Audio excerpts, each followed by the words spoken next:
Hello and welcome everyone. Thank you for joining us for today's session. I'm your host Ashwini Kumar, working in marketing department at SISA Information Security. Today we are presenting an interesting session on the top 10 cybersecurity stories and lessons we learned, presented by Renju Verghese, Vice President, and Yogesh Patel, Senior Consultant at SISA Information Security. To introduce CISA, CISA is a global forensics-driven cybersecurity specialist serving across a wide range of industries with a footprint in more than 35 countries. CISA has unique expertise in payment security domain and forensic investigation. CISA's MDR offering is driven based on the vast forensic expertise which CISA have gained over past 8 years. CISA have maintaining a robust posture Maintaining a robust security posture is possible with CISA's exceptional set of offerings, such as data discovery tool, CISA Tipper, risk and compliance, and CISA risk assessment. Introducing our today's speakers, Renju Verghese is a vice president at CISA. He is an authorized PCI QSA from PCI SSC. He has handled several information security assessments for leading banks, third-party assessors, IT BPOs, and payment gateways. Being one of the core PCI forensic investigators, Renju has been one of the lead investigators for large payment data breaches. He is one of the key product owner for CISA EOT, a patent pending MDR solution that CISA has developed for payment infrastructure. He's speaking about his speaking engagements. He is he has presented a threat hunting and incident response management workshop in Singapore and Mumbai. He is also a speaker at CXO event in Bahrain, CISA's top 5 forensic learnings. He is one of the key speakers at Cybersecurity Summit CISA in 2018, a real-time data breach live simulation. Talking about Yogesh Patel. Yogesh Patel is senior consultant at CISA. He is an authorized core PFI investigator. He has led many PFI investigations across Asia Pacific, Central and Eastern Europe, Middle East and Africa, and USA region. His many accomplishments includes being a PCI QSA, P2P QSA, PCI PIN QSA, and Visa Security Assessor. He has conducted several assessments, certification audits, and forensic investigations in more than 18 countries. Some of his key speaking engagements are PCI SSC community meetings at ISACA chapters UAE, Bahrain, and Melbourne. He was speaker at CXO Connect event in Dubai for CISA Top 5 Forensics Learning. Just a little housekeeping before we get started. Today's session would last for 60 minutes, including Q&A session for 15 minutes. All attendees are muted to enable a speaker to present without any interruption. Attendees can post their questions in GoToWebinar chat box, and we'll answer all the questions in Q&A session. Over to you, Renju. Hey, thanks, Ashwini, and good afternoon, team. Thank you for attending our webinar. To get started with a quick overview of the agenda, we will be definitely covering the top 10 breaches of 2020 and the various modus operandi and the impact the breaches had. And definitely we'll covering the lessons learned from these breaches. The lessons learned are an important concept because otherwise, instead of just talking about, we are here not to just make you afraid about the impact or the exposure of those particular breaches, but on how we can protect or we can protect your organization's infrastructure and ensure that you don't get breached. Definitely, we would like, as we always say, that it's not a one-way communication. It's always two-way communication. So please free to raise any questions that you might have. As always, there are no silly questions, only silly answers. So please do raise any questions that you might have. To get kick-started, so in the month of first week of 2021, we were preparing our report on the breaches that we had investigated in the year 2020. So we did got all our breach details on how that breach has happened, how was the intruder was able to access that particular network, how they did the lateral movement, what data was taken out of that particular network, and those kind of details we were analyzing. So during that analysis, we thought, why don't we why don't we just present on the breaches that has been reported in the industry in the year 2020. So we definitely went ahead and did the research, and using our contacts with PCSSC and the payment brands, we got a lot of inputs from the various industry sources like IBM, PCSSC themselves, payment brands, Verizon, the SANs, the Palo Alto Networks, Alien Worlds, etc. And based on these industry source, we got the trend, or an approximate trend of what they are have observed. And when we analyze the same trend based on the data that we have collected from our IFI and PFI investigation, we identified that it was almost 95 to 90% similar part of it. Sure. So we will be definitely presenting our paper on the SISA Top 5 Learnings 2021 by around Feb end or March first week. But the data which is presented here is basically based on the industry source data part. So as per the industry, the total number of organizations that have been that have reported has been breached in 2020 is approximately 6,000 plus. So please note, we have used the word reported as being breached. So that means that the organizations have identified that they have been breached, and as part of their disclosure, they have came abroad, came to the sorry, came across and said that, hey guys, I've been breached, but so that's the number, that's almost 6,000 as per the industry source. But we do believe that it might be even greater, as there are a lot of organizations that aren't aware that they have been breached, or there are a lot of organizations that have been breached but might not have came back, or might not have come public saying that hey, there's been a compromise in the network. The breach cost in with respect to the dollar terms, that's an average cost per breach for each organization, is around 3.86 million as per the industry source. So this 3.86 million is not the overall one, but the average cost per organization is the $3.86 million. And this particular cost include not only the direct financial cost, like the making the payment to the ransomware demands, a fund transfer if the bank has been compromised and there's been RTGS kind of fund transfer, card transaction fraud, etc., which is a direct financial cost, plus the cost of containing the breach. So not just on identifying, but it also includes the cost of containing the breach, like bringing down the server, deploying new firewalls, building the servers up from scratch. So the cost of containing, and also include the notional cost of lost business.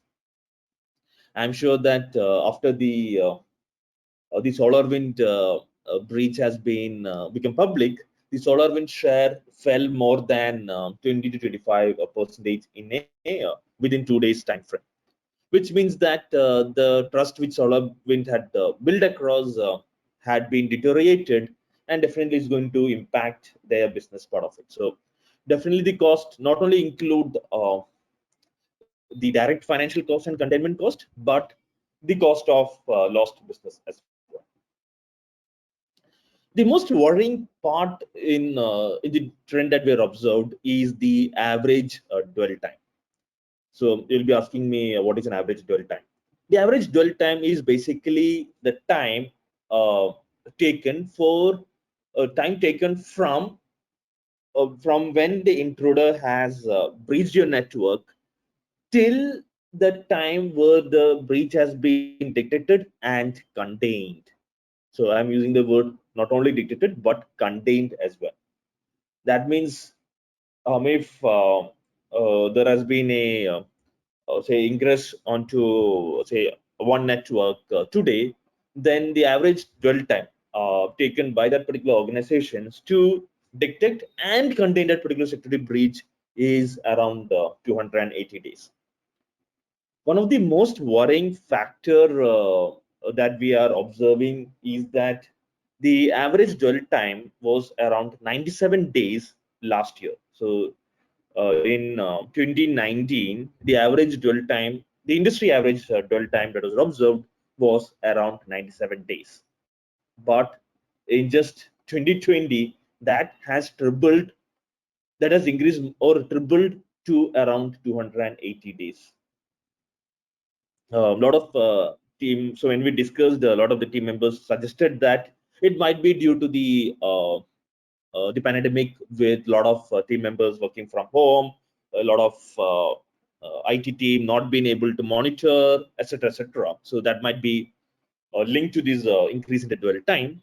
But we also feel that the increase in dwell time is just not just to the pandemic effect, but also to uh, the improvements in the ways the intruders or the hackers are able to compromise various infrastructures and able to hide within that particular infrastructure part of it. So take the best example is the SolarWinds itself, where the breach, they are mentioning the breach has been started uh, from the month of March, April, and the detection happened only in the month of December. So that might be that's the dwell time that we're talking about, and which is a very worrying factor, because uh, till 2019 the dwell time was definitely getting reduced, and in 2020 it has almost tripled, which is a really a worrying factor for the security industry. Sure. So just to give you a based on the data that we are able to collect, we just divided it into the various ingress points through which these malicious threat factors or threat actors has able to compromise the network. As nothing surprising there, the 32 percentage is definitely the phishing plus the social engineering attack. It was very prevalent during our initial days of the pandemic, where there were a lot of phishing attempts and phishing mails, phishing apps were created, which led to quite a lot of phishing and social engineering compromise part of it. So no surprising that one third is being taken for around one third. It's always the phishing and the social engineering attack that we are observed. Then one of the other factors that we are mainly observed is the compromise of the credentials. So what the trend that we have observed is there are a lot of lots and lots of breaches are happening where the email and the credentials are getting compromised. Now, as part of our red team exercise, all we have to do is just go to I am my pond website, and if you can just enter the email ID of that particular uh, client's an IT team that we are targeting, we do definitely get some information whether their Gmail account has been compromised or any of their account has been compromised, or with the password which was used. Now, it is a human tendency that uh, from a uh, from a human being, we always use around 3 to 4 or maximum 5 different type of passwords, right? So if you have logging to around say 20 different applications or 20 different sites, we don't. The human behavior is that we don't create 20 different passwords for all the 20 different sites. There will be definitely a similarity. I not say 100% same, but definitely there will be a similarity part of it. So similar familiarities has been taken for helping the intruders, for improving the brute forcing attack types and everything, so that they are able to compromise the credentials. The 15% is definitely vulnerabilities in the third-party softwares, so which still comes, which is no surprise. And one of the biggest surprise is the 20% in the cloud misconfiguration. So definitely, what we have observed is during the pandemic, there has been a quite lot of shift to the cloud infra. Even before the pandemic, there has been quite a lot of shift, and most of the of our clients and IT team do take that particular conference, or do state that hey, I have hosted in AWS or Azure cloud, and they do provide this kind of security. So as part of all our audits and a lot of our forensic investigations, we have observed is that yes, you have definitely in the cloud, but we or that particular client hasn't configured their a cloud instance on a secure basis, or they haven't enabled the security features provided by the cloud providers, whether it is AWS or the Azure part of it. So even though they have migrated to the cloud, they still aren't might not be aware, or haven't configured their clouds properly to ensure that there is no compromise. So there's no surprising that we had around 20% of the attacks were 20% of the malicious threat factor being the cloud misconfiguration part of it. And definitely we have the vulnerabilities in the web application, which has reduced to 7%, and around 7% for the various other threat actors, but are not limited to like again misconfiguration, system errors, or the malicious insider part of it. So that's just small some statistics like to share across. To talk about the various attacks that has happened, I will hand it over to my colleague Yogesh to take it over. So let's look at the breaches which have landed our top 10 list. The first one being a ransomware attack on the giant IT firm. So most of you would be aware about the Cognizant incident. So Cognizant is one of the largest IT managed service provider company in the world. It manages, it's a managed service provider, and Cognizant has various accesses to the client environment, including they provide services like fixing any issues, installing patch, monitoring security, etc. This is not the complete list, but as their managed service provider, they provide a lot of services. Talking about the incident, so they came into limelight when they were hit by Maze ransomware attack, due to which they were not able to provide services to various clients which they were servicing. As per the maze function, the attacker has already exfiltrated some critical information or critical customer data from their infrastructure, as well as post exfiltrating data, they had encrypted the server so that the data which they have stolen can be used as a tactics for extorting money. And if Cognizant doesn't pay that ransom, then they will expose the data to the public internet. So based on the incident further, when Bleeping Computer team confronted Maze team, though they have denied that they have carried out this attack, but on the attack note and etc., it was the Maze team who has carried out these attacks.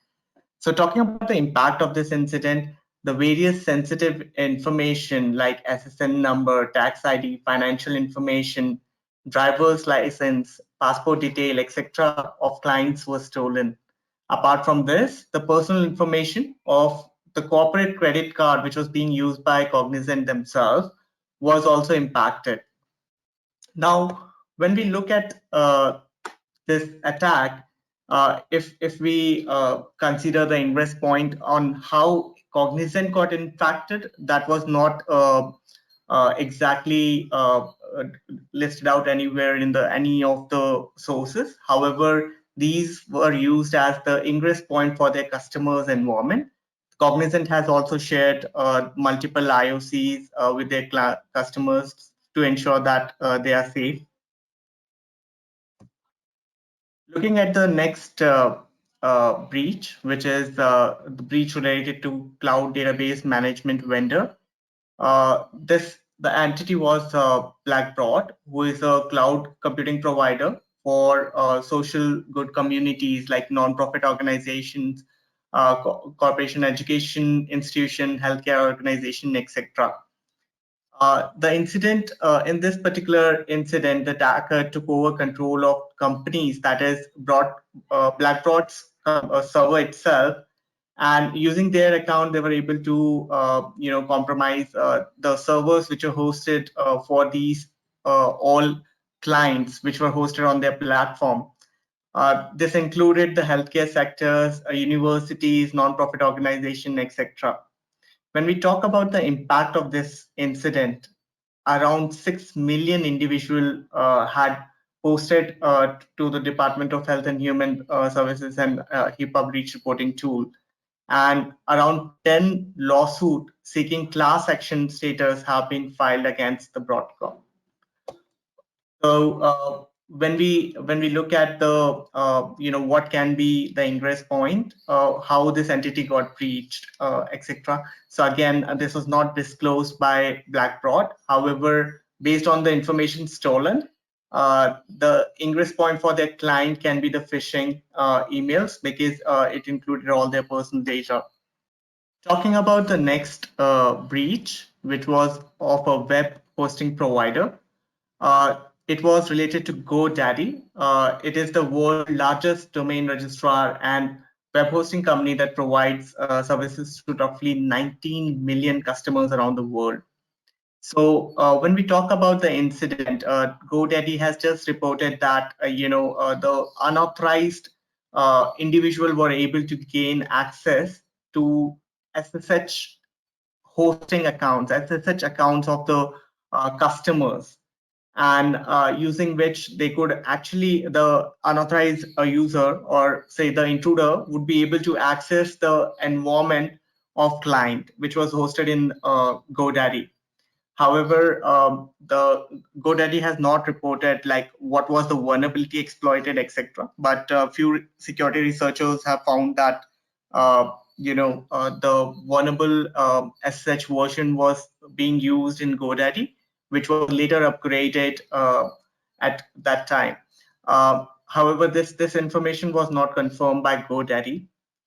The impact of this incident was that approximately 28,000 customers was impacted by this incident.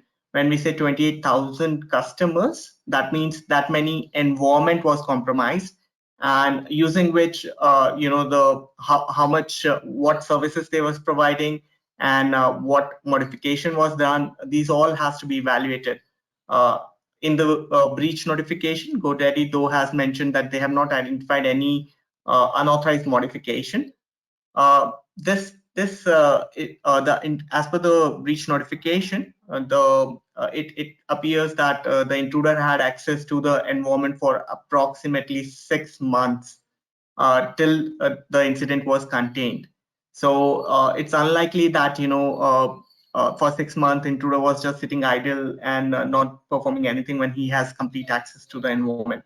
So this the actual impact is currently unknown. So this has landed in our top list. When we talk about ingress point, here the credential harvesting would be the case wherein the intruder was able to gain the credentials or was able to compromise the SSH and gain access of the client systems. Next incident is related to publicly exposed Elasticsearch instance.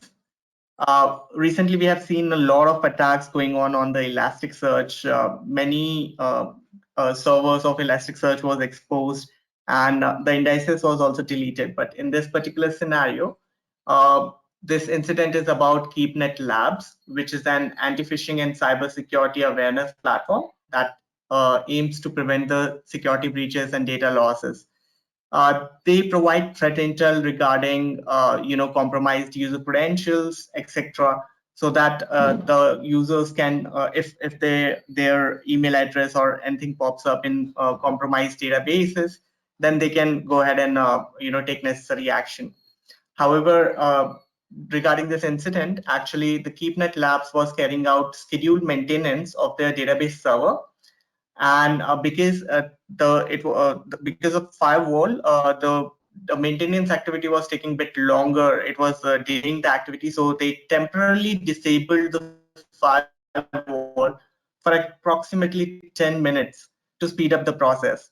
However, as soon as they disabled the firewall, the internet indexing services provided by Binary Edge was able to index the database which was being transferred. So the database contained actually the breached credentials, and it was not protected with any password, so it was completely indexed, and those the database contained the email address, password hashes, plain text password in hash or plain text format, and also the source from where they were leaked, which website was impacted, etc.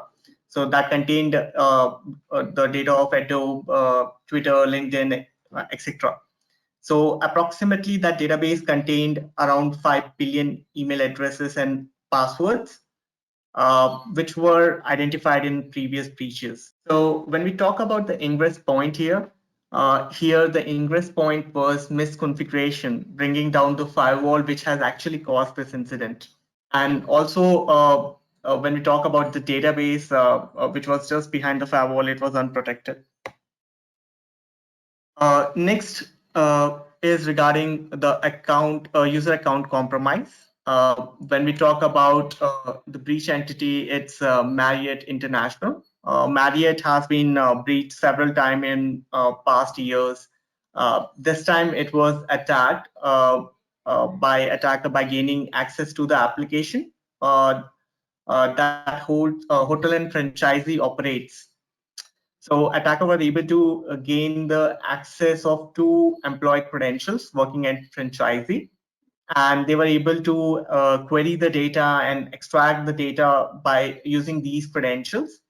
And at the end of the day, they were able to extract data such as customer name, address, phone numbers, the Marriott account and its password, credit card information or payment card information, which was used for booking the hotels, the passport information, national ID, or driving license number.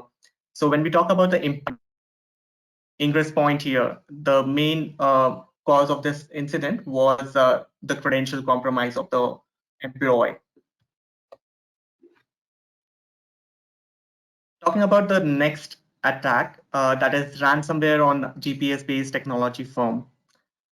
So the entity name is Garmin. So Garmin is known for its fitness tracking capabilities in form of GPS wearable, and also it provides cooperation to operation of in aviation space basically. So the aviation services also uses their Garmin services for GPS technology, so that they can use the location services.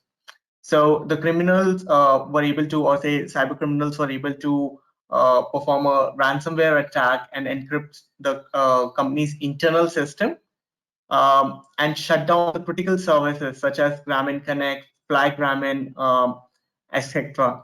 So the ransomware which was used was Waste It Locker, which basically encrypts the system itself rather than going for data exfiltration, etc. Due to this, Grameen was facing outage in services, and they were unable to provide any services related to GPS, nor they were able to receive any call, email, and provide an online chat support as well. The impact of this was that the aviation system, whole aviation system, marine system, which was relying on services from Grameen for geopositioning, was not able to receive that, and due to which there was a huge impact on the these sectors. Also at the user level, because it was wearable gadgets, even users were not able to use their wearable gadgets for providing GPS. Uh, as part of ransom demand, the attacker had demanded 10 million as a ransom to unlock their systems, and it was not clearly stated by the company. However, they had hired a cybersecurity firm for negotiation, and ultimately they were able to get their system unlocked. So here, when we say about the critical impact, because these services are very critical for day-to-day use, especially when we talk about aviation system. Consider a plane without a GPS; it would be disastrous. Also, when we talk about complete system going down without any support to any individuals, users, or any of these things, this will lead to the loss of business. Next attack is also a ransomware attack. However, it was on the healthcare, which led to the first human death. So the breach entity here was University and Hospital of Düsseldorf.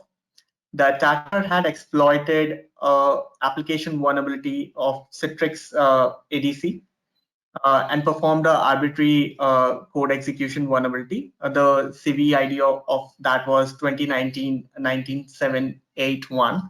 This vulnerability was released in 2019. However, the university had not applied, or say the actual university which was impacted has not applied these patches and left it open. So the attacker was able to exploit the system. And when attacker was targeting the system, actually he was targeting Heinrich University. However, as this hospital was affiliated to that, and due to which the ransomware was able to traverse to the hospital itself, and ultimately the system of hospitals got locked down. And even the intruder was not aware that actually he's locking off the hospital system rather than the university system. So when this investigation took place, the police of Düsseldorf eventually communicated to attacker and informed them that the attack has hit the hospital. Though attacker cooperated and they withdraw their ransomware extortion demand and provided the decryption key to unlock the system, but it was a bit late. The hospital was impacted drastically, and it has led to the human death for first time. Around 30 critical servers of Daffodil Hospitals was encrypted by the attacker. So when we talk about the university which is affiliated, actually those got hit by the attacker, and the ransomware was able to traverse from their environment to the hospital environment. So attack leading to the human life in danger. In this national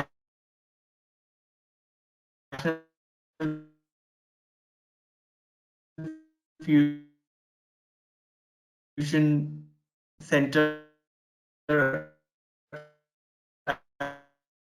association and associated American law enforcement agencies were impacted. The net center website for the images, etc. The complete dump was posted in the Blue Leaks, which is like a WikiLeaks substitute, and it was in searchable format. and nearly it contained around 24 years of confidential data which was leaked, and the total size was around 269 gigabytes. When we talk about vulnerability, here actually the web application vulnerability was exploited, which had malicious file upload functionality. Next attack which we are going to talk about was Twitter spear phishing attack. Everyone is aware of Twitter and its most commonly used platform, and the company of that size also gets impacted with the phishing attempt. In this incident, basically multiple verified Twitter account of high profiles was actually attacked by the attacker. What attacker did was actually trick the customer service and support line in accessing a phishing website, and which led to the credential harvesting of those customer service accounts basically. So they actually got access to the customer service portal's credentials, and using which they were able to gain access of popular accounts like Joe Biden account, Barack Obama, Elon Musk, so etc. So after gaining these accesses, what intruder did was they just posted out the post asking to transfer $1,000 to the Bitcoin address in next 30 minutes or so, and promised to return the payback of 2,000. That is like a double amount. When we look at this attack, this could have gone much worse. Only thing is here the intruder was amateur and they didn't utilize the access properly. They just tried to monetize it by just posting it and getting the just 10,000 or say a couple of amount. They were able to actually gather around 120,000 USD in just 30 minutes. However, after this, around as an impact of this, basically 130 Twitter accounts was compromised. So we were talking about the impact of this incident. So around 130 Twitter account was compromised in this assault, and the attacker was able to gain nearly $120,000 in just span of 30 minutes. However, this compromise would have gone much worse if intruder had. So the lesson here is about how worse it can get, or just by using the customer service account, intruder was able to gain access of such high accounts. Then what can happen basically. Going to next slide.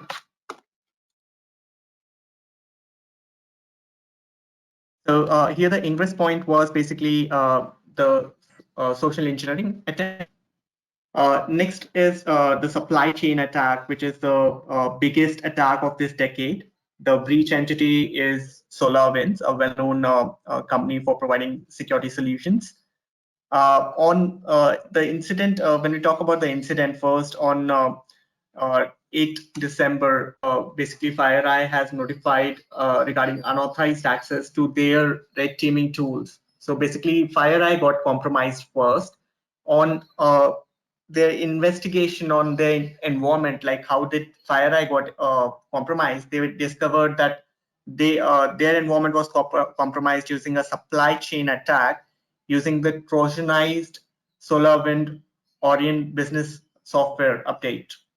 So they were using SolarWinds Onion tool, which was provided by SolarWinds in their environment, and it was Trojanized basically with a malicious DLL which was present. And FireEye has identified that and named that backdoor as Sunburst. So basically, based on this attack, the potentially impacted customers were around 18,000 who had installed this Trojanized SolarWinds updates in their environment. And potentially intruder might have got access of these all 18,000 customers as well. The malware was designed in such a way that it evades the security solutions like AV and protection by editing the registry itself. When we talk about the impact of this incident, this investigation is still ongoing. And when we talk about giants getting impacted, so Intel, Cisco, Microsoft, Palo Alto, Qualys, VMware, all of these were impacted. Along with that, various US government agencies were impacted so far. When we talk about Microsoft itself, the intruder had got access to their source code, though they were able to, it was in view-only mode, but they were able to get access of those.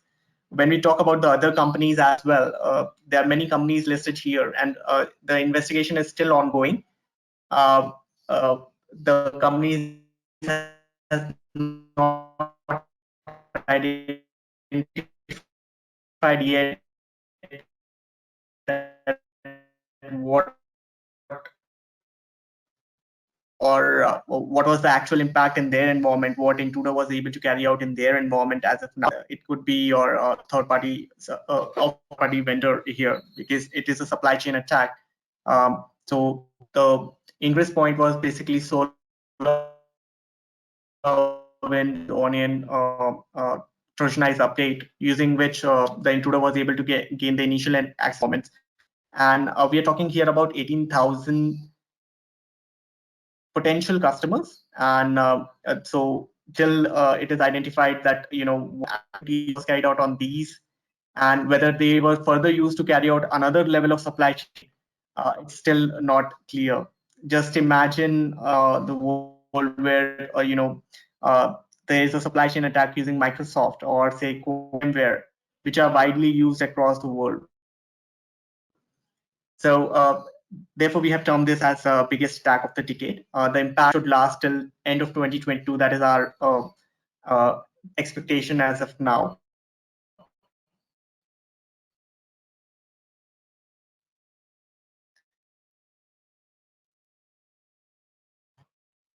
I'd like to hand it. Sure. Thanks, Yogesh. Thanks for sharing the various attack part of it. So, like we mentioned, the SolarWinds breach is just the tip of the iceberg. So, like we have mentioned earlier, the attacker could have been there in their was there in network from the month of March till December when it was identified. So definitely for all those 18,000 customers of SolarWinds, the intruder could have deployed multiple backdoors. So right now it might be just they might be just keeping quiet, or might not be. They might even the organization might not be even aware that there'll be a lot of these kind of backdoors being deployed. Now, when we say that, most of our clients come back stating that, hey, I have conducted a very deep scan using my various AV solutions, and my AV solutions haven't detected any kind of backdoors or malware within my network.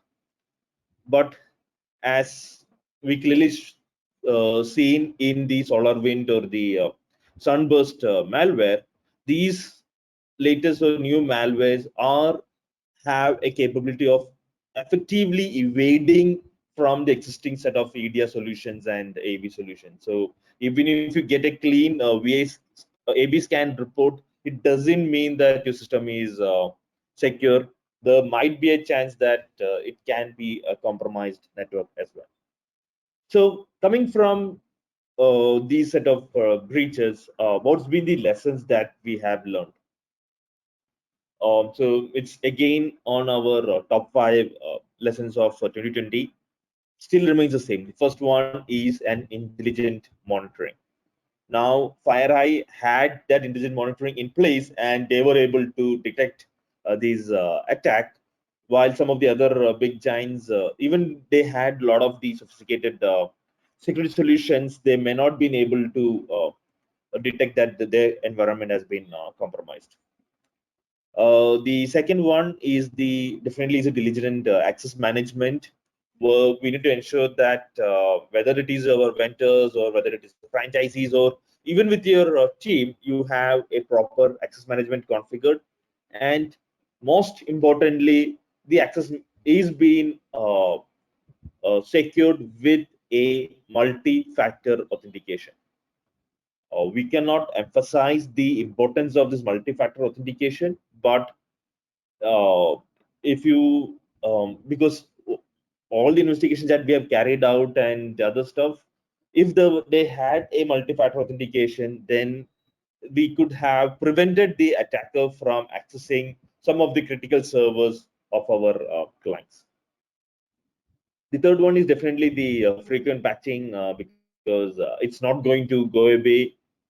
We definitely need to ensure that we do the VA scans, testing on a quarterly basis, and do a quarterly patching updates, because we don't know which vulnerability can be exploited by which attacker at any point of time. Fourth one is the application security. It has definitely come down, because the attack is definitely focusing on the phishing and other perspectives. So the application security is still being common. Why we have put application security is based on our PFI and IFI investigations. Application security is one of the most common ingress point that we are observing. So that's the reason why we have the application security in place. So we need to ensure that you deploy the WAFs, that is the web application firewalls, and ensure that you carry out the application testing on a regular basis. One point to note is that just deploying a WAF is not that important, but configuring the WAF to drop the request, which of malicious request, is a very, very important criteria which needs to be considered. So we do have clients where we did investigation which did had a WAF in place. The WAF clearly showed that it was a attack that was happening, but they didn't configure the WAF for dropping the packets. No, they monitoring the WAF logs, which led to that particular breach. So that's something which you definitely needs to consider. And definitely, we need to ensure that you guys have a proper IR and a forensics team. May not a forensics team, but definitely a incident response team. So in case if you feel that, or get a suspicious that there is something malicious going on, your IR team kicks in and analyze it for a better result. Now, why we do have put incident monitoring in as a top one is because of the ingress point, right? So if based on the attacks that we have just seen, the ingress point can be across anywhere. It can be your public-facing servers. It can be your cloud misconfiguration. It can be a phishing email. It can be a compromise of your accounts, or through symbol as a USB drive, which we are not observing these days much, but can happen. And not the latest, the supply chain compromise. So the ingress point, or the initial entry vector initial entry vector, is a huge one for any environment part of it. And even though we implement all the security solutions which can prevent it, the attacker needs only one loophole or one vulnerability to get access, right? So if you say deploy 100 controls, and the intruder, you can have deployed the 99 controls perfectly, but just one control not implemented or not implemented properly can lead to a initial ingress. And with the dynamics of this particular world right now, your environment keeps on getting new updates and everything. So it's very, very important to ensure that we just don't rely only on the preventing the ingress point, but also ensure that you have a proper monitoring in place. Like I mentioned, shown here, ingress can be anything. It can be from a third party, it can be from your web applications, it can be public facing, can be phishing, can be anywhere. Ingress can be from anywhere. So just just ensuring that you have the intelligent monitoring is one of the critical factor. Now, the question that you might ask is that what should I monitor, right? So when we say intelligent monitor, there are a lot of other parameters, but if we can just take care of one intelligent monitoring, that is threat hunting for any command and control traffic, or C2 traffic as we call.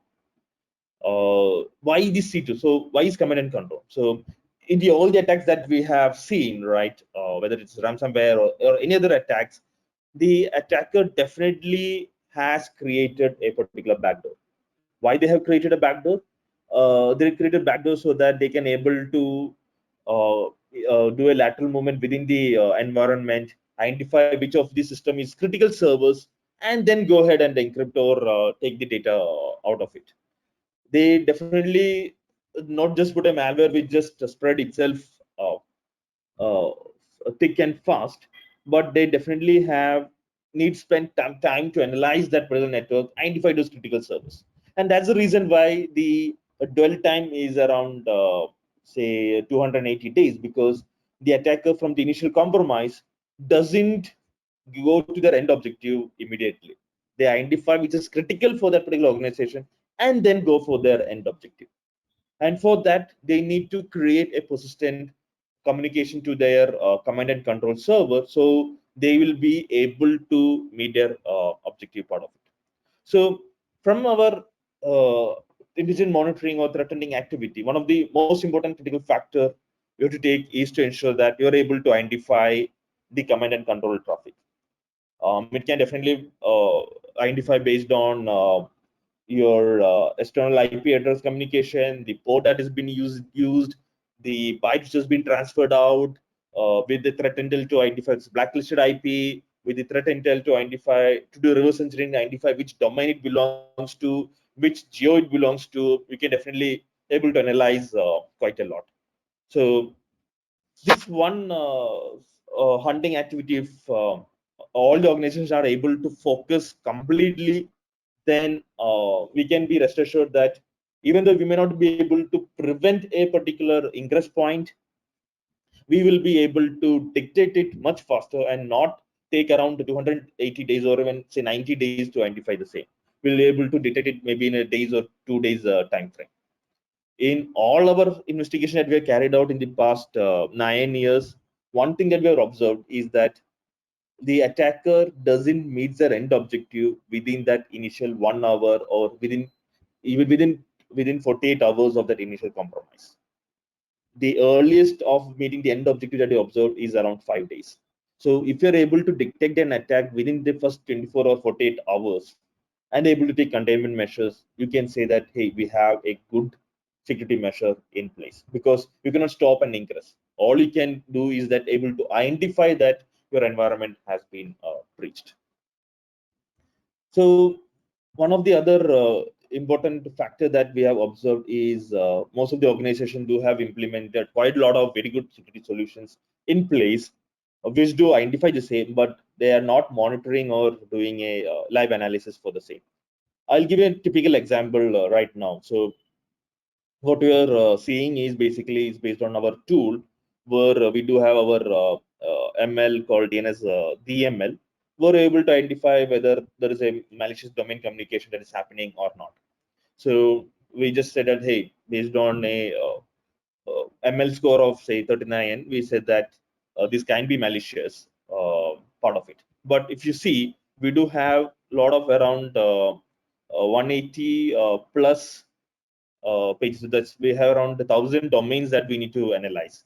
Now, in most organizations, what happens is that they just implement these kind of solutions in place, but they don't monitor to or keep on analyzing whether the alert has been detected. We're able to take action, because even the latest AV solution, everything, all solutions will wait for 90% accuracy. So that's one of the major reasons. So what we able to analyze is basically we need to go ahead and analyze which port is using, what kind of protocols has been using, and then take a necessary action, whether it is say destination country, which country it is. So we definitely need to do more analysis and get more data to confirm whether it is a false positive or whether it can be a malicious in nature. So that's from our side, team, and so we are open for any Q&A that you might have. So for the Q&A, you can definitely type in the questions in your GoToWebinar panel, and we'll able to take that.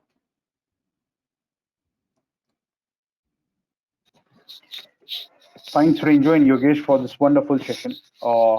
We still are waiting for the question. We are left with only 2 minutes, so we'll wait for 2 minutes. So, request to audience is that post this session, there will be one survey coming up. Request you to share your feedback on the same. One question, one of the slides talked about. So there's one question from Avijit Khasnis. Is Mfa2fa foolproof?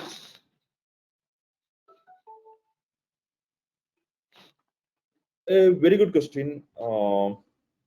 The MFAs are definitely good security solutions, but again depends on how it is being deployed. We do have organizations where they have deployed a jump server, and for all the administrators, they access the jump server using the MFA solution. But from the jump server to their critical servers, there is no MFA deployed.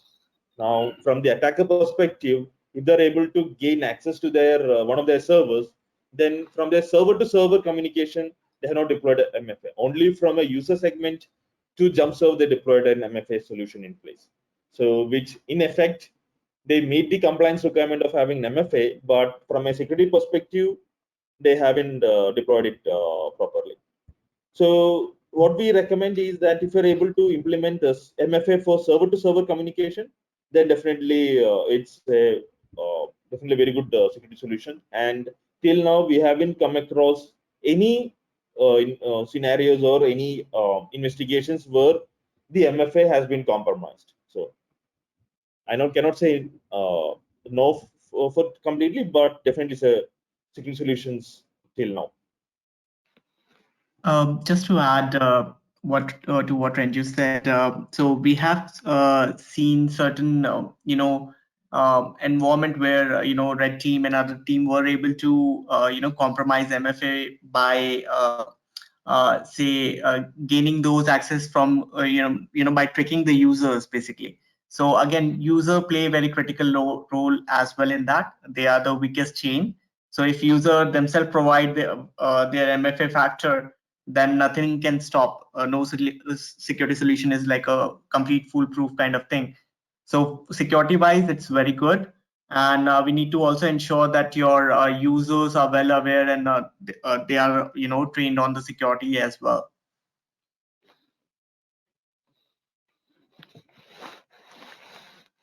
Thanks, Renju and Yogesh. We have question. Can you please explain on what are the elements to focus during analysis phase? Ashwini, can you repeat that question and get that? Yes, sure. Can you please explain on what are the elements to focus during analysis phase?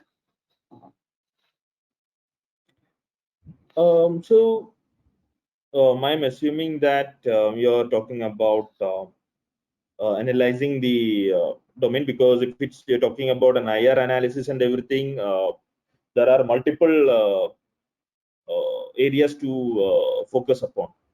So if let me take from a incident response perspective.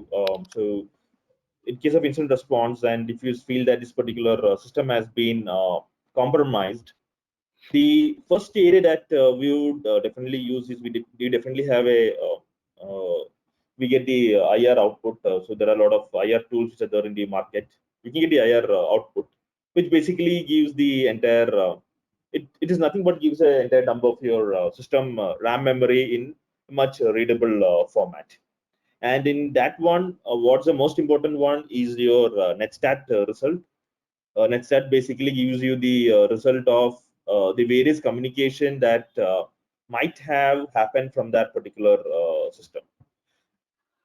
So that way we can able to confirm that yes, this particular system has been affected, and from that netstat we can definitely identify which process was used for that particular communication, which process ID, PID information which can be used.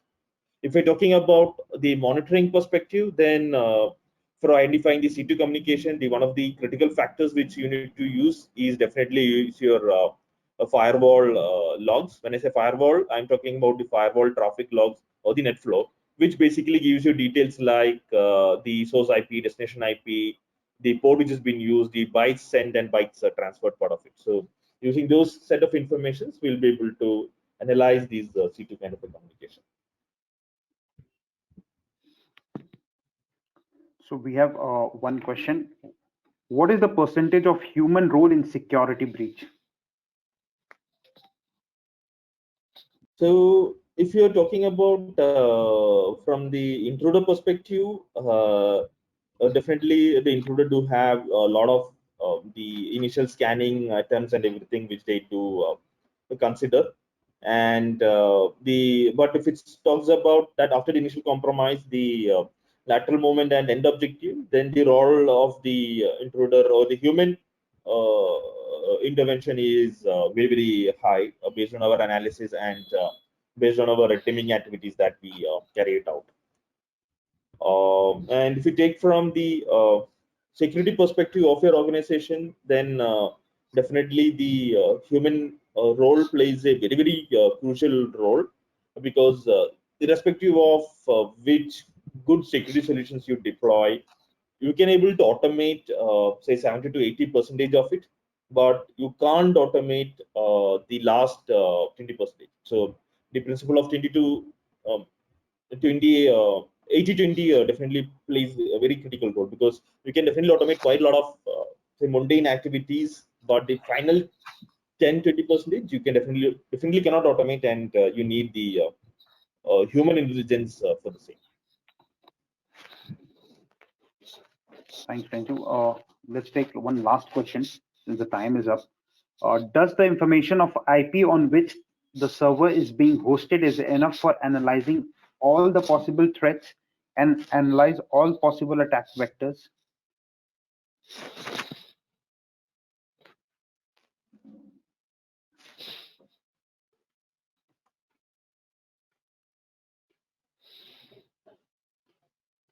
Sorry, so did not able to understand the question completely, but just to answer in a general perspective, just based on the IP address of that particular system, we will definitely not able to get all the data point of view.